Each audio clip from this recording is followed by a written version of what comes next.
Chapter 22 of The Phantom of the Opera by Gaston Leroux. In the Torture Chamber. The Persian's narrative continued. We were in the middle of a little six-cornered room, the sides of which were covered with mirrors from top to bottom. In the corners we could clearly see the joins in the glasses, the segments intended to turn on their gear. Yes, I recognized them, and I recognized the iron tree in the corner, at the bottom of one of those segments.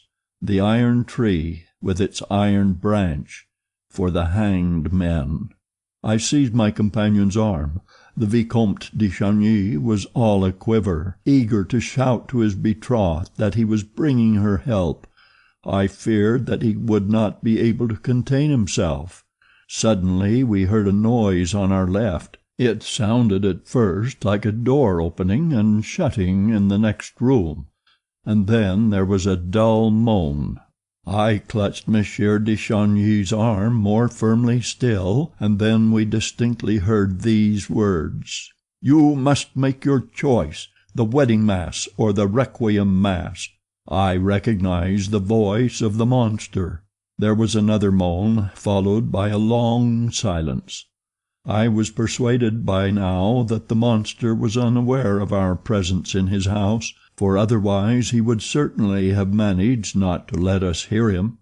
He would only have had to close the little invisible window through which the torture lovers looked down into the torture chamber. Besides, I was certain that if he had known of our presence, the tortures would have begun at once.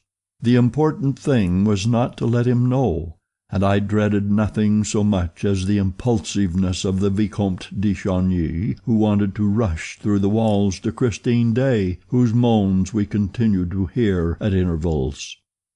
"The requiem mass is not at all gay," Eric's voice resumed, "whereas the wedding mass, you can take my word for it, is magnificent. You must take a resolution and know your own mind. I can't go on living like this, like a mole in a burrow. Don Juan triumphant is finished, and now I want to live like everybody else.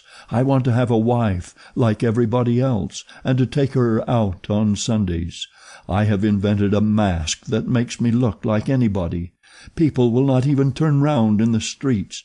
You will be the happiest of women, and we will sing all by ourselves till we swoon away with delight. You are crying. You are afraid of me. And yet I am not really wicked. Love me, and you shall see. All I wanted was to be loved for myself. If you loved me, I should be as gentle as a lamb, and you could do anything with me that you pleased." Soon the moans that accompanied this sort of love's litany increased and increased. I have never heard anything more despairing, and Monsieur de Chagny and I recognized that this terrible lamentation came from Eric himself. Christine seemed to be standing dumb with horror, without the strength to cry out, while the monster was on his knees before her. 3 times over Eric fiercely bewailed his fate. "You don't love me! You don't love me! You don't love me!" And then, more gently, "Why do you cry? You know it gives me pain to see you cry." A silence. Each silence gave us fresh hope. We said to ourselves, perhaps he has left Christine behind the wall, and we thought only of the possibility of warning Christine Daae of our presence, unknown to the monster. We were unable to leave the torture chamber now, unless Christine opened the door to us, and it was only on this condition that we could hope to help her, for we did not even know where the door might be. Suddenly the silence in the next room was disturbed by the ringing of an electric bell. There was a bound on the other side of the wall, and Eric's voice of thunder: "Somebody ringing! Walk in, please!" A sinister chuckle. "Who has come bothering now? Wait for me here. I am going to tell the siren to open the door." Steps moved away. A door closed. I had no time to think of the fresh horror that was preparing. I forgot that the monster was only going out perhaps to perpetrate a fresh crime. I understood but one thing. Christine was alone behind the wall. The Vicomte de Chagny was already calling to her, "Christine! Christine!" As we could hear what was said in the next room, there was no reason why my companion should not be heard in his turn. Nevertheless, the Viscount had to repeat his cry time after time. At last a faint voice reached us. "I am dreaming," it said. "Christine! Christine! It is I, Raoul." A silence. "But answer me, Christine. In heaven's name, if you are alone, answer me." Then Christine's voice whispered Raoul's name. "Yes, yes, it is I. It is not a dream. Christine, trust me. We are here to save you. But be prudent. When you hear the monster, warn us." Then Christine gave way to fear. She trembled lest Eric should discover where Raoul was hidden. She told us in a few hurried words that Eric had gone quite mad with love, and that he had decided to kill everybody and himself with everybody if she did not consent to become his wife. He had given her till 11 o'clock the next evening for reflection. It was the last respite. She must choose, as he said, between the wedding mass and the requiem. And Eric had then uttered a phrase which Christine did not quite understand. "Yes or no? If your answer is no, everybody will be dead and buried." But I understood the sentence perfectly, for it corresponded in a terrible manner with my own dreadful thought. "Can you tell us where Eric is?" I asked. She replied that he must have left the house. "Could you make sure?" "No, I am fastened. I cannot stir a limb."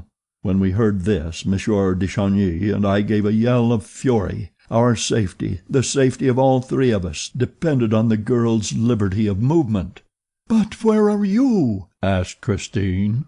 "There are only two doors in my room, the Louis Philippe room of which I told you, Raoul, a door through which Eric comes and goes, and another which he has never opened before me, and which he has forbidden me ever to go through, because he says it is the most dangerous of the doors, the door of the torture chamber. Christine, that is where we are." "You are in the torture chamber?" "Yes, but we cannot see the door." "Oh, if I could only drag myself so far, I would knock at the door, and that would tell you where it is." "Is it a door with a lock to it?" I asked. "Yes, with a lock." "Mademoiselle," I said, "it is absolutely necessary that you should open that door to us." "But how?" asked the poor girl tearfully. We heard her straining, trying to free herself from the bonds that held her. "I know where the key is," she said in a voice that seemed exhausted by the effort she had made, "but I am fastened so tight. Oh, the wretch!" And she gave a sob. "Where is the key?" I asked, signing to Monsieur de Chagny not to speak and to leave the business to me, for we had not a moment to lose. "In the next room, near the organ, with another little bronze key, which he also forbade me to touch. They are both in a little leather bag which he calls the bag of life and death. Raoul, Raoul, fly! Everything is mysterious and terrible here, and Eric will soon have gone quite mad, and you are in the torture chamber. Go back by the way you came. There must be a reason why the room is called by that name." "Christine," said the young man, "we will go from here together or die together." "We must keep cool," I whispered. "Why has he fastened you, mademoiselle? You can't escape from his house, and he knows it." "I tried to commit suicide. The monster went out last night, after carrying me here fainting and half chloroformed. He was going to his banker, so he said. When he returned he found me with my face covered with blood. I had tried to kill myself by striking my forehead against the walls." "Christine!" groaned Raoul, and he began to sob. "Then he bound me. I am not allowed to die until 11 o'clock tomorrow evening." "Mademoiselle," I declared, "the monster bound you, and he shall unbind you. You have only to play the necessary part. Remember that he loves you." "Alas!" we heard, "am I likely to forget it?" "Remember it, and smile to him. Entreat him. Tell him that your bonds hurt you." But Christine Daae said, "Hush! I hear something in the wall on the lake. It is he. Go away! Go away! Go away!" "We could not go away even if we wanted to," I said as impressively as I could. "We cannot leave this, and we are in the torture chamber." "Hush!" whispered Christine again. Heavy steps sounded slowly behind the wall, then stopped and made the floor creak once more. Next came a tremendous sigh, followed by a cry of horror from Christine, and we heard Eric's voice. "I beg your pardon for letting you see a face like this. What a state I am in, am I not? It's the other one's fault. Why did he ring? Do I ask people who pass to tell me the time? He will never ask anybody the time again. It is the siren's fault." Another sigh, deeper, more tremendous still, came from the abysmal depths of a soul. "Why did you cry out, Christine?" "Because I am in pain, Eric." "I thought I had frightened you." "Eric, unloose my bonds. Am I not your prisoner?" "You will try to kill yourself again." "You have given me till 11 o'clock tomorrow evening, Eric." The footsteps dragged along the floor again. "After all, as we are to die together, and I am just as eager as you. Yes, I have had enough of this life, you know. Wait, don't move, I will release you. You have only one word to say. No. And it will at once be over with everybody. You are right, you are right. Why wait till 11 o'clock tomorrow evening? True, it would have been grander, finer. But that is childish nonsense. We should only think of ourselves in this life, of our own death. The rest doesn't matter. You're looking at me because I am all wet? Oh, my dear, it's raining cats and dogs outside. Apart from that, Christine, I think I am subject to hallucinations. You know, the man who rang at the siren's door just now. Go and look if he's ringing at the bottom of the lake well. He was rather like— There, turn round. Are you glad? You're free now. Oh, my poor Christine, look at your wrists. Tell me, have I hurt them? That alone deserves death. Talking of death, I must sing his requiem." Hearing these terrible remarks, I received an awful presentiment. I, too, had once rung at the monster's door, and without knowing it must have set some warning current in motion. And I remembered the two arms that had emerged from the inky waters. What poor wretch had strayed to that shore this time? Who was the other one, the one whose requiem we now heard sung?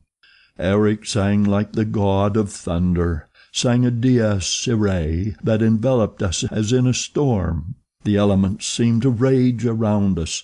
Suddenly the organ and the voice ceased, so suddenly that Monsieur de Chagny sprang back on the other side of the wall with emotion, and the voice, changed and transformed, distinctly grated out these metallic syllables: "What have you done with my bag?" End of chapter 22.